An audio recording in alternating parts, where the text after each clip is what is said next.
I had a couple requests to show my barrel systems for my pond up and running, so just do a quick run through of how I've got my barrel systems hooked up. Let me turn the aerator off here so I can see the bottom a little better.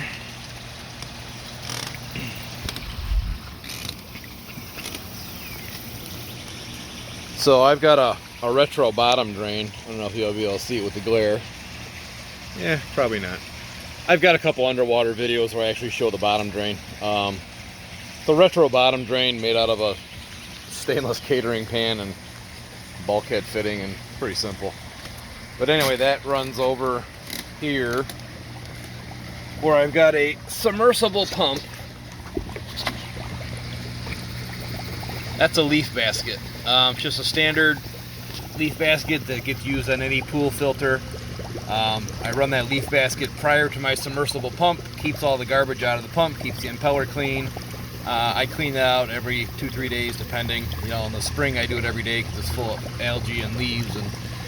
But later in the summer I clean that out maybe every 2-3 days. So that runs into a 3,000 gallon, actually 3,100 gallon submersible pump, 3,100 gallons an hour.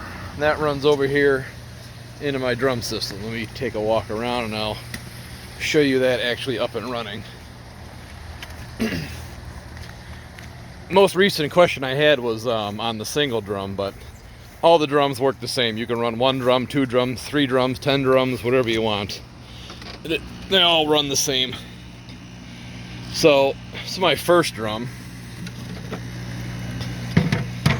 which is K3. It's a little bit bigger of a media. This catches 95% of all the larger solids.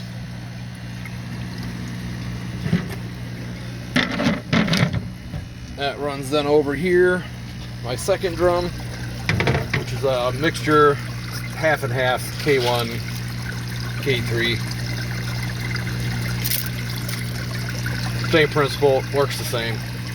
This drum I don't clean out. Maybe once a month I flush it out and it'll be like a light brown. First drum, again, depending on the time of the season, there's times in the early spring where I flush this thing out every day and it is just a dark green full of algae. And then my third drum is a fluidized. Move my air pump here. The third drum is a fluidized drum. I've got the input pointed up. Plus I've got an air stone in here with a cheap Chinese 19-watt pump on here. Keep it all churned up like that. That doesn't ever get cleaned. Being fluidized, it's self-cleaning. And the benefit, the way the fluidized beds, why they're so efficient, the continuous churning in there knocks off the dead and dying and the weak bacteria and opens up fresh real estate for the new thriving bacteria.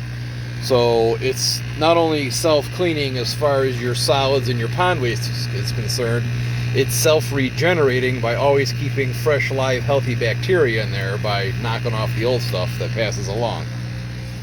Then that just literally returns right over there where we were at the beginning, back into the pond. So that's the gist of it. Whether you're running a 1 barrel, 2 barrel, 3 barrel, they all run the same. If you're doing a single barrel, you have to do a static. You can't do a fluidized unless you're hooking it up strictly for biological filtration. You do get quite a bit of biological filtration even in static mode just because of the nature of the K1, the way it's, you know, the coldness or the knockoff coldness. Just the nature of the way it's designed, it does harbor a lot of good bacteria even in the static mode. You won't get the benefits of the, you know, continual regeneration like you would in a fluidized bed, but it does offer you as much, if not more, than Jet Matte Metalla or any of your solid substrates. I found the ideal flow rate to be around 2,500 gallons an hour. Like I said, that's a 3,100 gallon an hour pump. I've got it down there, but by the time you factor in head loss, peristatic loss, and running through valves and angles and everything, it's flowing a true about 2,600, and that seems to be about right. You don't want you don't want your static beds to be churned up because it'll never hold your solids. The most efficient pond filters ever are low flow with lots of media. I mean, the way you clean those drums is you churn everything up and it breaks everything loose. So you really don't want that action happening during its filtering process. So, I mean, there's no problem putting 6,000, 8,000, 1,200 gallons an hour through it. It'll actually work better. That nice slow flow like that helps trap your solids. Up to 2,500 gallons an hour to 3,000 seems to be ideal. Like I said, I'm running this one at about 2,600. There's other videos on my channel where I actually put micron netting on here to test what the output was. And this 3-drum system in this configuration is accurate, filtering down to about 50 micron, which is pretty impressive for a pond. I mean, your sand pool filters are down to like 5 to 20 micron depending. But that's a swimming pool treated with chlorine, and you're not throwing pounds of food in here every week and, you know, fish and everything else. So 50 micron is incredibly effective. And like I said, that system's been running on here for years. This pond is just under 6,000 gallons, 4 feet deep. And there's probably 50 koi in here and probably about another 200 fry, because my fellow other pond people haven't come on over here and pulled fry out for their ponds yet this year. So that's the gist of it. My other filtration is I've got a Waterfall filter down there that feeds off this skimmer over here. That's running a 6,200 gallon per hour pump through my skimmer, and then I've got in this Waterfall pump I've got a stack of Metalla 7 sheets. So it's about a 15-inch stack of Metalla. This filter only gets cleaned this time of the season every 2 months. It just doesn't, you know, it holds a lot of solids, and 2 months in between clean outs is no problem. I actually cleaned it out this morning, so. But that's them up and running. They do work. They're cheap